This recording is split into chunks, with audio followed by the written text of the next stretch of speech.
Good afternoon, fellow YouTubers, and welcome to this, the very first Naval Action Weekly Update.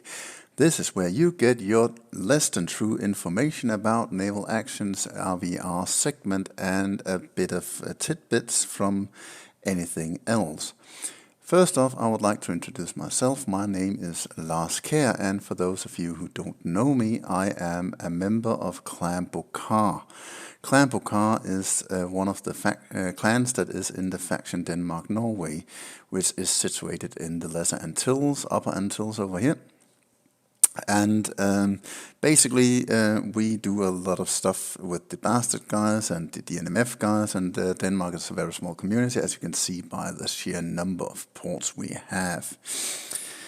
Well, I have started this video in part because, or rather this segment of videos, because I plan to make weekly updates every week, but it's mostly because we, as a community, lack someone to tell us what is going on the war server in Naval Action. And I hope that this will be my small contribution towards creating stuff that people can keep updated by. I plan to make these videos about 20 minutes long, not any more anyway, not any longer. And the objective is basically to tell what is happening in the server with as unbiased a view as possible, but bear in mind that I am a Dane, and Denmark-Norway is currently at war with, for example, the Swedes. So at the moment, the Swedes are, of course, the axis of evil. So there will be some biased news from time to time, and for that I apologize beforehand.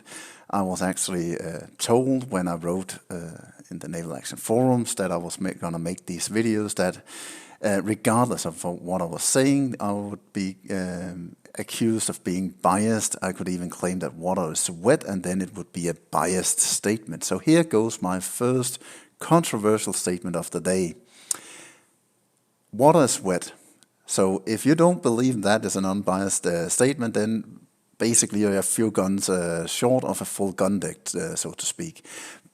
With that out of the way, I would like to move on to the current state of RVR. This is basically an update on what has transpired since the release of the game, so that everybody's kind of up to date and at the same speed. Basically, what has happened is kind of like what happened before the game released when it was in early access. Naval Action has been in early access on Steam since 2016, and what has happened in the more recent months, years, is that the server has basically fragmented into two major factions. You have the Russian alliance on one side, and then you have the Swedish alliance on the other, and every other nation is basically positioned in relation to those two major adversaries. This means that the two major contributors to RVR is Sweden and Russia, either by attacking or by defending against these minor factions, and this is extrapolated also because of the frontline system, which I will go into a little bit more detail a little bit later, but basically there's also a limit to how many nations you can attack. So for example, for Denmark-Norway, there's simply a fixed number of ports that you are able to attack at any given time. This also has the function that it kind of stratifies the alliances a little bit. The current top dog of the server is Russia. This is uncontested. It shouldn't be a controversial statement simply because of the number of ports they have. They have a couple of uncapturable ports, basically, despite the fact that Russia is supposedly impossible nation. They have a number of ports that are out of reach of anybody else. They have Bermuda in the top right corner of the map. They have the hidden islands, and because they kind of control the access points to those ports, they control the Bahamas as well. So I think they may be able to flip some of the hidden island ports on the American seaboard, but I'm unsure of that. Basically, basically the Russians has plugged up that part of the map pretty good, and they can use it for crafting. They can use it for missions. They can use it for PvEing. If basically it's a safe zone for them, they have a safe zone the size of about a quarter of the map, basically. Another safe zone the Russians has been able to establish is the entire Mexican Gulf. Don't get me wrong, it happens. There has actually been occasions where a trader has been captured in the Gulf, but it happens very rarely, and it's of course because the entire area is huge, and there's only 2 free ports that are strategically situated out of the way of any important ports anyway. You have Tombardo down here, and then you have Elancho up here. But it means that there's a huge number of ports that is as some distance away from any of the free ports, where they can do their stuff without basically interference. Because if you wanted really to interfere with their missions, if you wanted to interfere with their crafting, if you wanted to interfere with their trading, you would actually have to set up an outpost either at Tombardo or El Rancho, and then sail for about an hour, perhaps an hour and 20 minutes, to get to some of the major crafting ports the Russians has. New Orleans up here, Veracruz over here, Campeche over here, major ports where they do a lot of their crafting, and of course Nassau as well. So that makes the Russians a little bit lazy in terms of RVR. They have a huge player base, they have a huge number of players, but they don't actually use those players to effect, simply because they don't have to. The Russians has, for all intents and purposes, won the server. There's not much to fight about, simply because the only port battle fleet that is able to attack the Russians is the Swedes. They can attack from 2 points.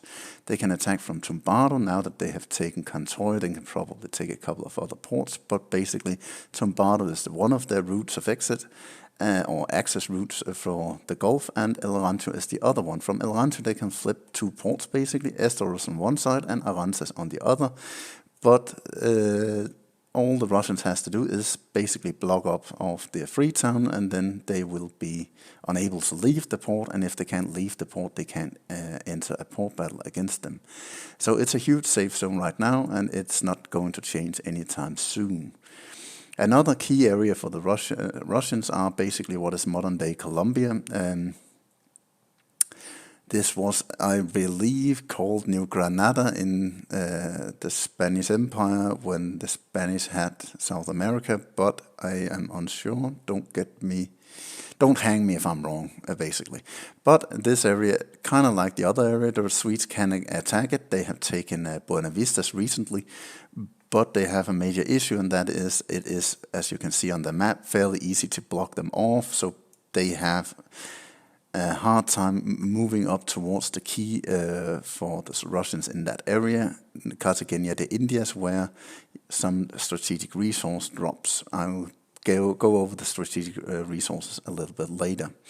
The Russians don't stand alone on the server. They basically have an ally, that is the Americans, which is the other reason why the Bahamas and Bermuda region are safe. They have an alliance or a cooperation with the Americans, which means that the Americans and the Russians won't attack one another.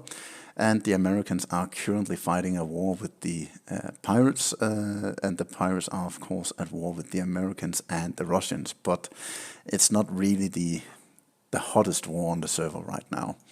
I'll go over that a little bit later. Another partner in crime, so to speak, for the Russians right now is the Danes. The Danes have basically been at war with Sweden ever since Sweden took the Danish crafting port. And again, that's kind of like the same with the with the Mexican Gulf. It's not something that is liable to change anytime soon. The Russians had the British as allies as well, basically because the Brits felt they were stabbed in the back by the Swedes. It's a long story. I'll not get into any of the major details other than saying that, well, feelings got hurt. The Brits felt that the Swedes had touched them kind of inappropriately, and so they joined the Russians in their alliance against the Swedes. The Swedes got a little bit pissed because they apparently thought that they were the only ones who were allowed to touch the British in inappropriate places. So they went to war with the Brits, and in a matter of about 17 to 21 port battles, soundly beated the British nation into submission. The only clans willing to keep on fighting against the Swedes or left Great Britain, because the rest of the British clans folded like a Chinese prostitute in December. So basically they jumped out of the nation and went into either Denmark, where bastard players went, and to the Prussians, where another clan went, and some of them went to the Russians so that they could keep fighting the Swedish menace, basically. So right now, the Swedes have then aided their other ally, Spain, because Spain was basically the same as the British. They decided enough is enough. They didn't want to be touched inappropriately by the Russians, so they attacked the Russians in a series of multi-flips along with the Swedes, and the Russians kind of thought that was a little bit annoying, so they basically took every major important port from the Spanish, and left them without any real crafting alternatives.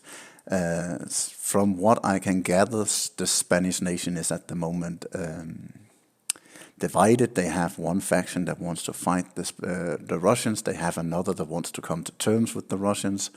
I don't know how realistic it is to come to terms with the Russians at the moment, but basically it meant that the Spanish got their crafting port back, and the faction that supports the the Swedes, got another crafting port, which is Truxillo from the Swedes, and the Swedes basically did what they could to keep their Spanish allies safe. They gave them a number of ports up by the Central America, and as you can see, they plugged the hole after them so that the Spanish could sit up here and do their crafting in peace without being afraid of the Russians. Basically, the British part of the agreement with the British, between the Swedes and the British, is that the Brits leave the Spanish alone, because otherwise the British will be annihilated. And if you look at the frontline system, as I said, I will go over it a little bit more in detail later, but basically what the Swedes have done is that from Great Corn you can only flip either Haluva or Bluefields, if you're not a Swede, that is. So basically what they did is they plugged the hole so that in order to get to the Spanish weak Spanish allies, they have to go through the stronger Swedish port fleet. And what else should be important in terms of RVR? In terms of RVR, basically another faction that has been up to some shenanigans is the the Prussians. They basically waged a war against the Dutch. That war have kind of dissipated lately. There's not a lot of action going on. There's a small port battle down here, but other than that, it is basically not a dead war, but it's not a lot of happenings in that war at the moment. One of the reasons is that the major Prussian clan of Karge actually came from the Brits to begin with, and the Brits kind of got annoyed that the Karge guys was keeping taxes from Santiago de Cuba, which is the major British crafting port, so they kind of forced the Karge guys to drop Santiago de Cuba, not really by force, but more by the argument that it wasn't really fair that an old clan could keep taxes from an important port and use them in a war effort in another nation. The Karge guys kind of took it with a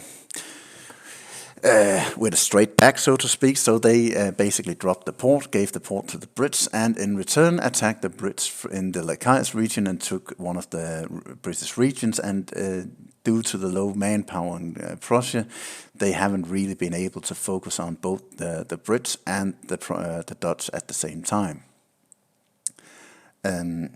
that is the major gist of the RVR at the moment. There is a couple of other details I would like to mention. One is that there's two major alliance blocks.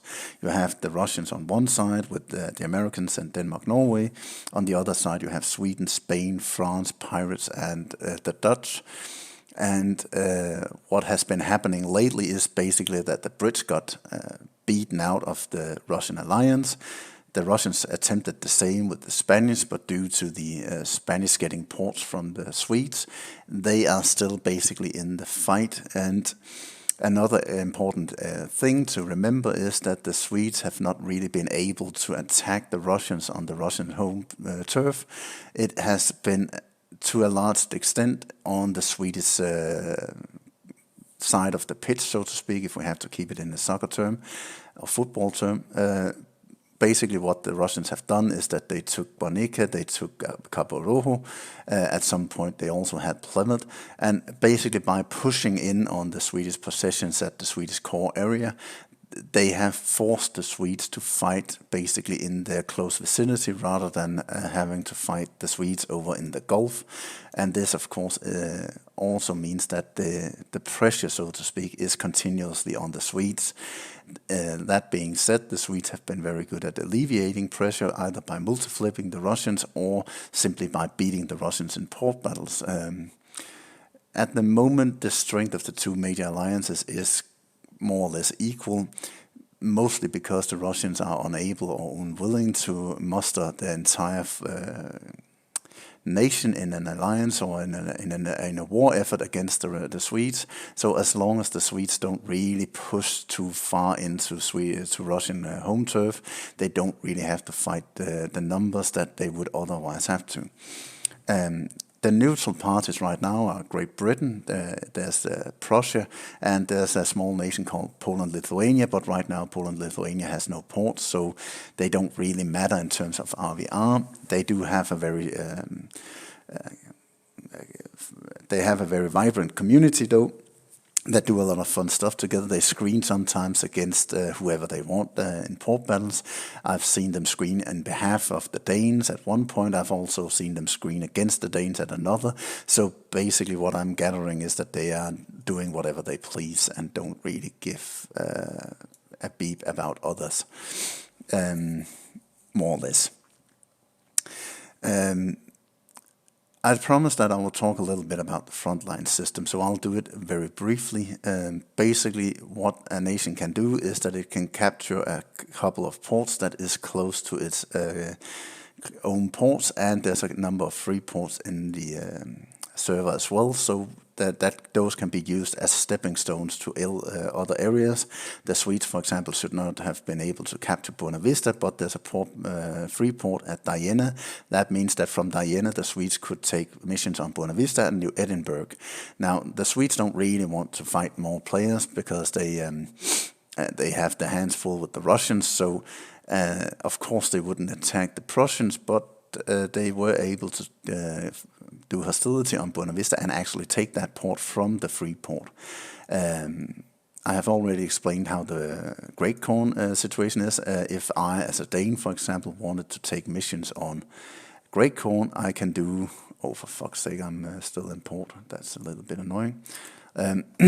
I can basically... disregard that, by the way. I can basically take missions on Haluvo and Bluefields because I'm a Dane. The Swedes, however, from Great Corn would probably be able to take ports. The two closest ports would be San Juan del Norte and Martina, but that doesn't really help the Swedes much because they already have Grindstone that would enable them to take hostility missions on the same two ports. If we look at elsewhere, if we take, for example, Denmark-Norway. Yeah, let's take Denmark-Norway. From settlement, we can take Hat Island, we can take Sandy Hill. From Spanish Town, we can take Fort Bay and Hat Island, basically. So in that regard, it locks us down with a war with the Swedes.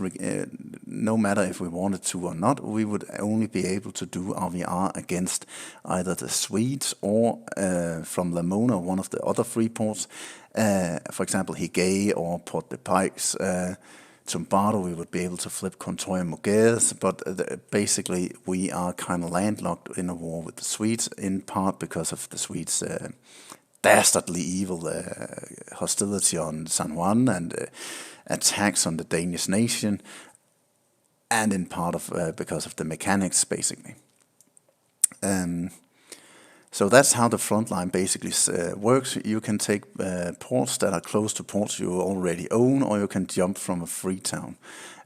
This means that one of the issues we had in the beginning of the server was that ports could change hands very swiftly, and you could see frontline, so to speak, move very rapidly from one side to another, and it often meant the situation that I'm currently in, where I'm actually locked in a port. As you can see, Hat Island was recently captured, and Hat Island is now a Swedish port. Back in the older days, we would basically have a hard time getting our stuff out. Now, Hat Island hasn't really been used to a whole lot of things lately, so at the moment I don't have anything in Hat Island, but let's take a situation where I had, for example, all 26 ships I have right now in Hat Island. That would mean that I would have to move those 26 ships out of Hat Island, and it would enable the Swedes to basically blockade Hat Island. Now, Hat Island is on the frontier section of the Danish nation, so that's one of the reasons why I don't have a lot of ships there. Another reason is, of course, that well, Denmark is a very small country, nation, so we basically have our ships in Christiansted. But if we had been a larger nation that had multiple areas of interest, we would have our ships dispersed over the server. And in the old days, when the server suddenly saw ports getting flipped, for example, from Denmark, Denmark would take, for example, Georgetown over here in the central of the server. It meant that people who weren't online, kind of like I haven't been since Sunday, they couldn't get the stuff out without running the gauntlet of everybody, every bastard on the server basically sitting outside, waiting for you to leave port, and they would be annihilate. Everything they own would basically be destroyed. That's the reason why you introduced, or why we saw the introduction of front lines. Another issue was that it makes RVR a little bit more interesting. Now you don't fight all over the server, you fight for the region you currently are in. In a contest with another nation, with, for example, Denmark, Norway. Now, I know that I'm taking a kind of a Danish centralist view, but it's basically for the example's sake. So you can extrapolate this from every other region. But Denmark, Norway right now holds 2 ports in the Ponte region. If we wanted, and if we had the numbers for it, we would of course attempt to push out the Swedes out of the Puerto Rico, so we could consolidate the Danish possessions in Puerto Rico, and that would mean that we would only be able to be flipped at Cabo Rojo, Macau, or Aguadilla. And in the other side, we would only be able to be flipped at Sandy Hill Island Harbor, considering the fact that if we owned all these regions. This is one of the advantages of RVR. It makes it a little bit more strategic what ports you go for. It makes it a little bit more strategic what regions you want to possess, and it makes it a little bit easier for players who haven't been online for a couple of days. They don't all of a sudden see all of their ships locked behind an enemy port.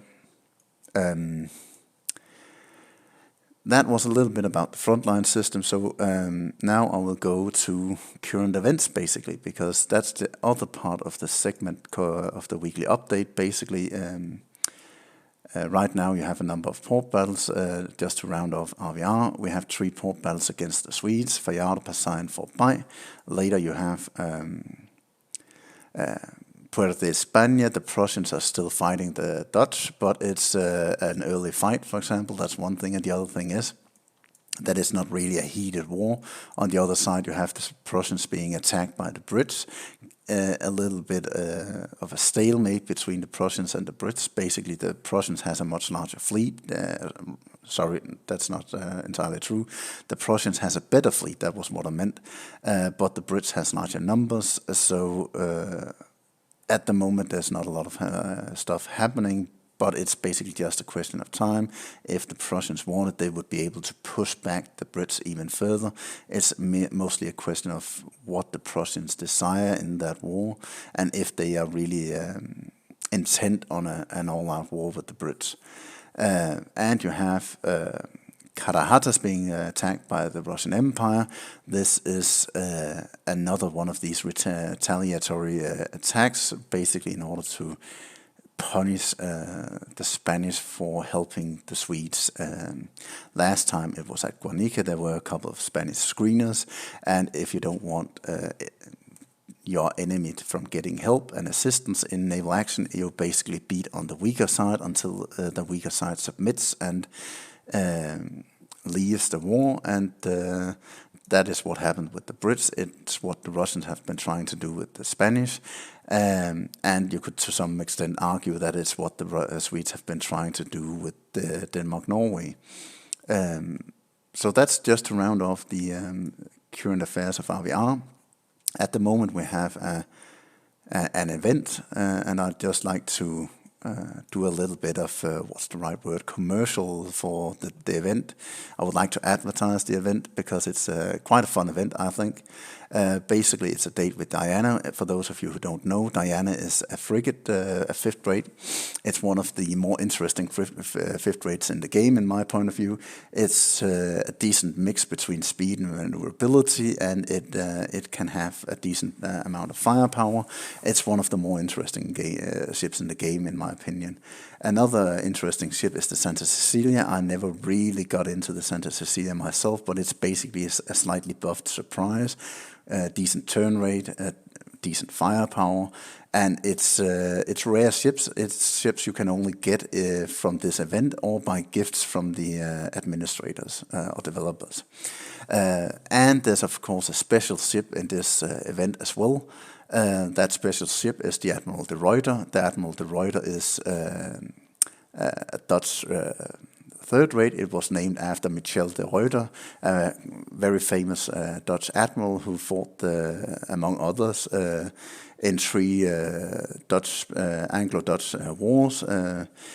I can't remember the years now. That's a little bit shitty, but basically he fought a lot of very important battles, and he's one of those characters in world history that, even despite I'm not a Dutch person, I have a huge amount of respect for who he was when he died in 1673 or something like that, in relation to a Dutch-French war.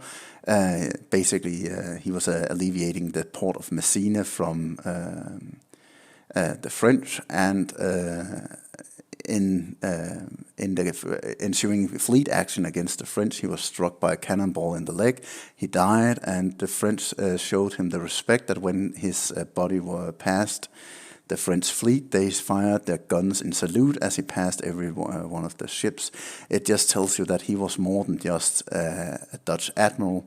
He was actually a person of great significance in terms of strategy, and he was one of the persons who developed the early line tactics with the ship of the lines, and everybody had regarded him with a huge amount of respect, even his enemies.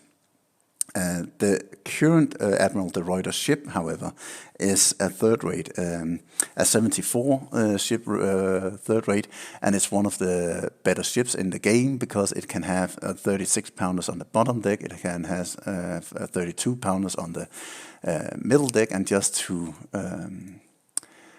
to show you what that means, just to take an example. Now, there's a slight error in the Felix Victor's map. He made a great map here that I'm going to use it a lot.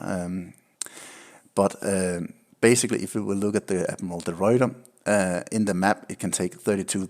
That's because there's no 36 pounders in the map. But on the Admiral de Ruyter, there's 36 pounders on the bottom deck, and if you compare the broadsides, it's 36 to 32, 32 to 18, and you have 2 more guns on each deck. So it's a it's a ship with a huge amount of firepower compared to what we could call the baseline, the generic third rate, the generic 74 ship. And this means that, of course, it's a 78. Sorry. So it's a very decent ship. It's a very interesting ship, and it's one that might be craftable. It's one that might be a gift ship. It might be a downloadable ship. But right now, it is only available through this event. Another thing I like about this event is that there's a lot of PvP going on in this area. There's of course always the gang squads that goes out in huge groups because they lack the skills to go out alone. But in general, you can get a lot of fun one-on-one battles as well, simply because everybody's looking for the Reuter, and if you're kind of a frigate aficionado like me, you're kind of looking for something else. You're looking for the Diana, basically. I have already found the Santa Cecilia, but if I had to point to one flaw in this event, it is that the ships that are sailing in that area is either Danish or pirates, which means that if you're a member of the pirate or Danish faction, half the number of targets you have in that area will be unavailable. But obviously you couldn't do it much differently, because it is regarding any nation or irrelevant, whatever I'm trying to say.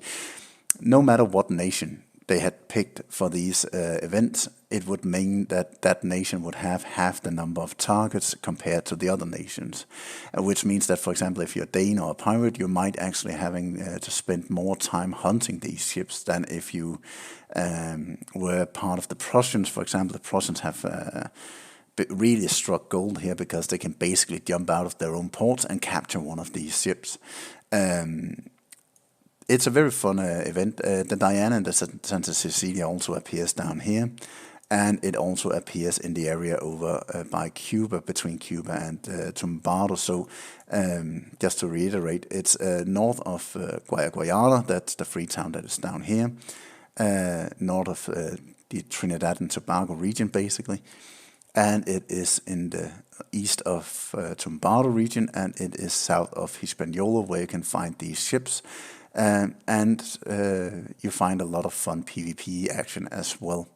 That brings me to the last part of the segment today, which is PvP hotspots. Right now, of course, there's a lot of PvP action going on south of Hispaniola. I haven't actually in combat news seen a whole lot of action going on north of Guyana, and I haven't really seen much at Tumbado either. So the players have basically congregated where they can get all three special ships, and that of course means that they have a lot of PvP action in this area.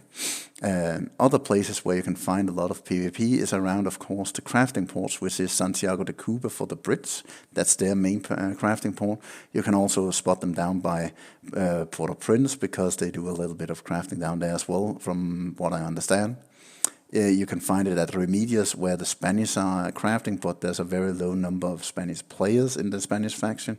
That's one issue, and the other issue is that the Russians are really putting the screws on the Spanish balls, so to speak. So the Spanish has relocated to the Truxillo area that was given to them by their Swedish allies, and that means that you can find some PvP in this area. The Brits use this area for crafting and trading, which means that there's some PvP as well. But basically what I would recommend is the Santiago de Cuba region for those two factions, basically. Not that there's a lot of Spanish going on here, it's just there's not a lot of Spanish in general.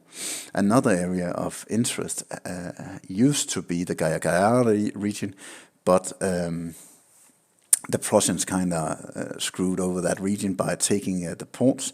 After they took the ports, there's not a lot of PvE going on down there, which means that there's not a lot of targets. If there's not a lot of targets, there's not a lot of PvP players either.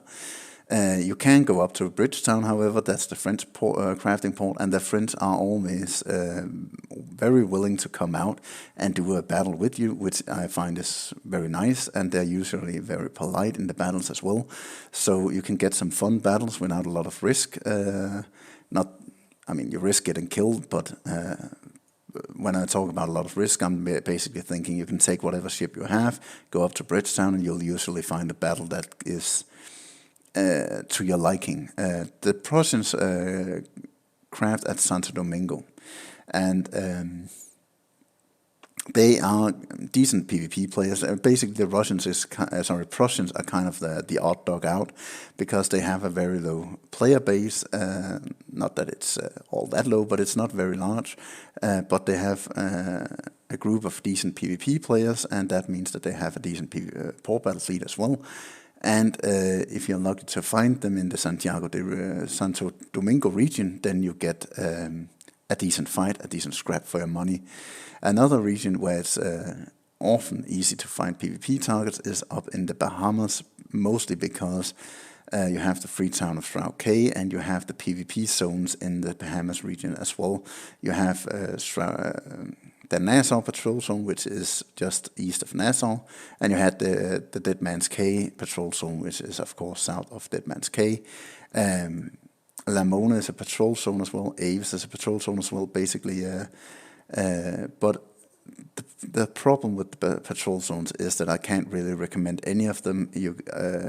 At Tumbardo, you can't leave the port without getting ganked by Russians. At Shroud Cay, you can't leave the port without getting ganked by Russians. Avis is basically empty of PvE targets, which means that there's not, if there's no players in the Avis patrol zone, then there's not a whole lot of opportunity to get some action. And some patrol zone points. So it basically leaves Lamona as a decent patrol zone area, which is kind of a shame, but it's the way it is at the moment. For PvP, you can always look at the Cartagena de Indias region as well. There's a lot of Russians using this area basically down here as a PvE hotspot, where they do their PvE action, and wherever PvE players are, there's a lot of targets, and that means that there's some hunters as well, and that means you can get some decent PvP action. That was it for this week's weekly update. Today is Tuesday. It's as you can see, the 10th of March 2020. The reason why I upload this at this late hour compared to I'm thinking it's gonna be on Sundays. I'm gonna make the videos and upload them on Mondays. But it is basically because I had to get approval from YouTube in order to put up the video. And the other thing is was that the sound in the video I made first wasn't really that great. I'm hoping really that the sound this time will be a whole lot more improved. But that's it for today. I hope you have a nice week, and I hope to see you out there in the open world. Thank you very much for tuning in, and see you later.